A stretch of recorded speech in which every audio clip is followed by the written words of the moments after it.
This was the photo of me taken exactly 4 years ago on 7th of August 2021.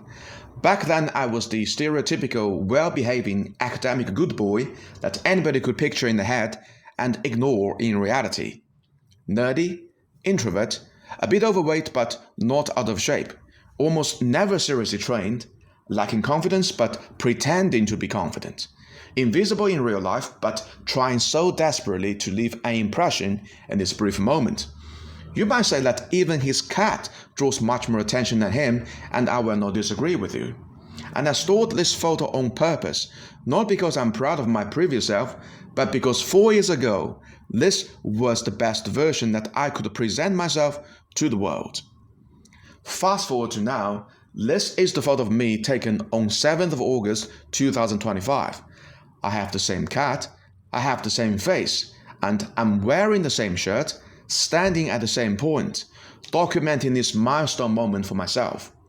Despite many things still being the same, I look entirely different. Much more confident, much more composed, and much more imposing. I know you will instantly recognize my presence despite the messier background than the previous photo. Exactly 4 years later, this is the best version that I can present myself to the world, and I firmly believe that the future version of myself will be even way better than this one. They say a picture is worth 1,000 words. So pull up a chair and let me share with you what has happened to me in the last 4 years. 4 years ago, before I started my fitness journey, I will never in my wildest dreams think that I would be able to look like what I look like now, not in a million years of time. Because back then, fitness was almost never an important part of my life. All I had been taught was intelligence trumps physical attributes. Looks don't matter so much. What really matters is the inner side of me. And man, let me tell you, that was one of the biggest lies I've ever believed in my whole life. And that is just one of the harsh realities I had to learn when I turned 30 years old. And if you're an average guy like me who just turned 30 years old, not handsome, not rich, not in shape, here are a few harsh realities that I want to share with you. Number one, most men at the age of 30 are entirely invisible to the rest of the world, and that is to be expected. As Dr. Ryan Taraban, one of my favorite YouTube personalities and one of the most intelligent individuals I've ever discovered, aptly said in one of his most revealing videos, most men are wallpaper. And perhaps nothing is more revealing to this harsh statement than an average 30-year-old male look. Take me, for instance. I was a shining example of what an average 30-year-old male would look like. My body fat was 25%, which is the average body fat percentage on the population level. And my fat-free mass index, a measurement to determine the muscle mass that you carry, was 19.2. Again, exactly sitting at the center of normal distribution.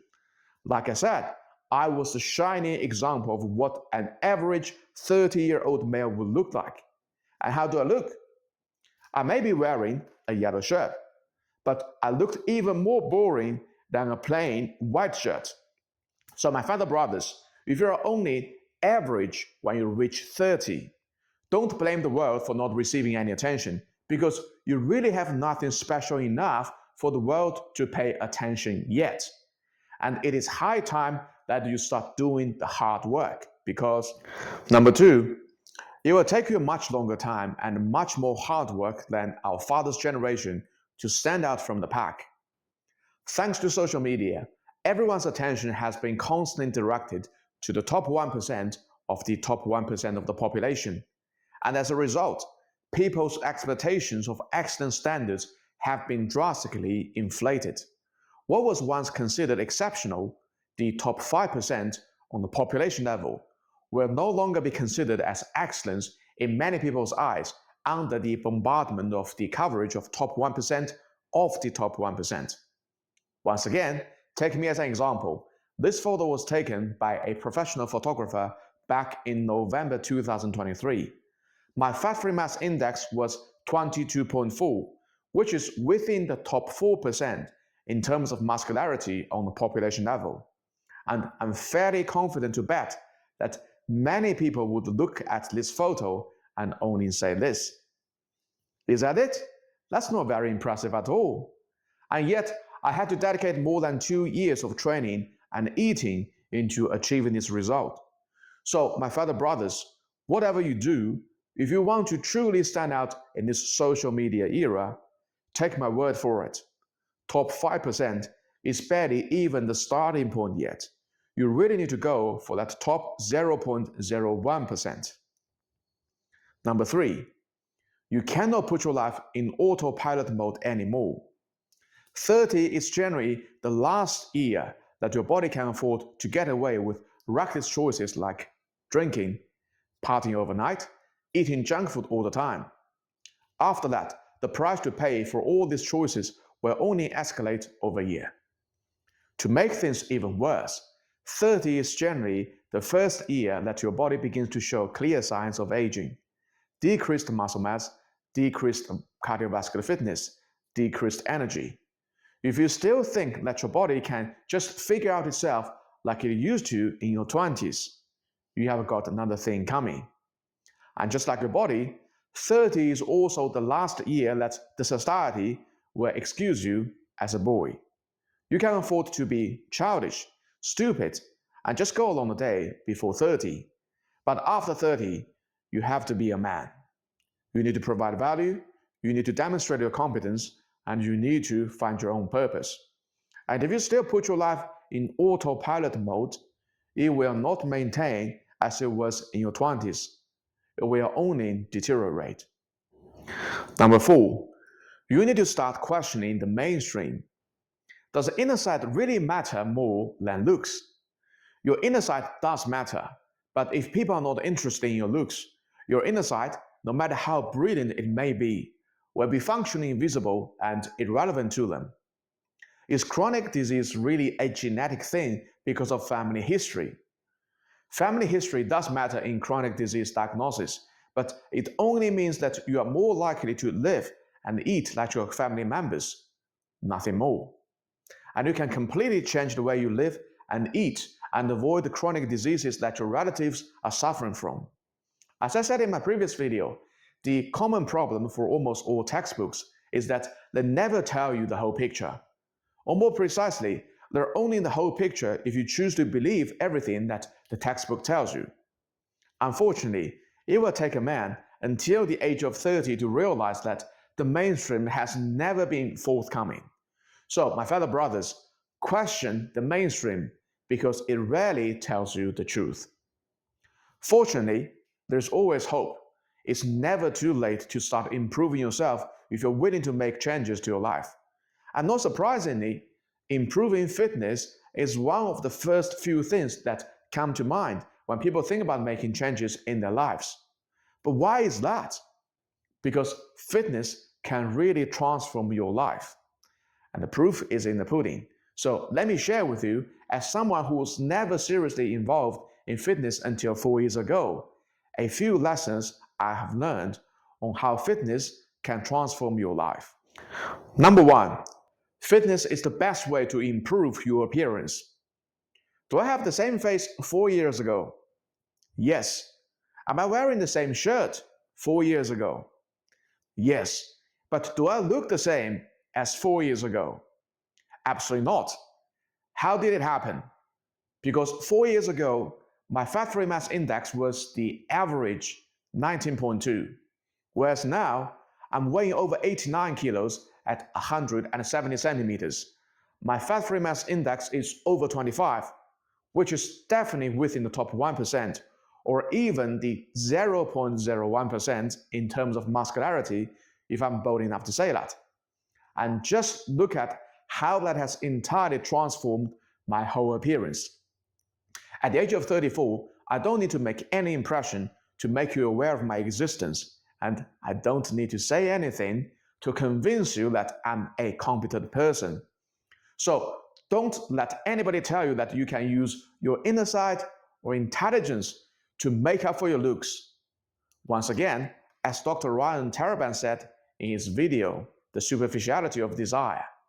I'm not sure if people can see your mind or your soul, but I'm absolutely sure that if they don't like your packaging, they're not going to stick around long enough to see it.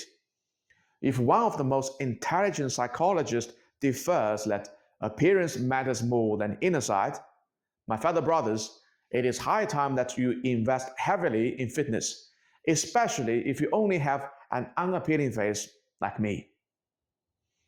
Number 2, muscularity is the foundation of masculinity.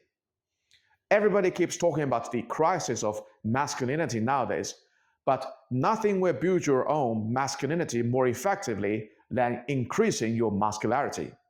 It is no coincidence that these two words are extremely similar because all the most masculine traits that you can think of, discipline, sacrifice, perseverance, enduring the pain, toughing out day in, day out, they can all be extracted from your hard training.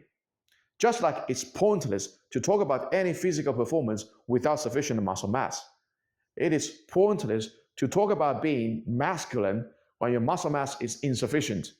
So my fellow brothers, build enough muscle and you will claim your masculinity.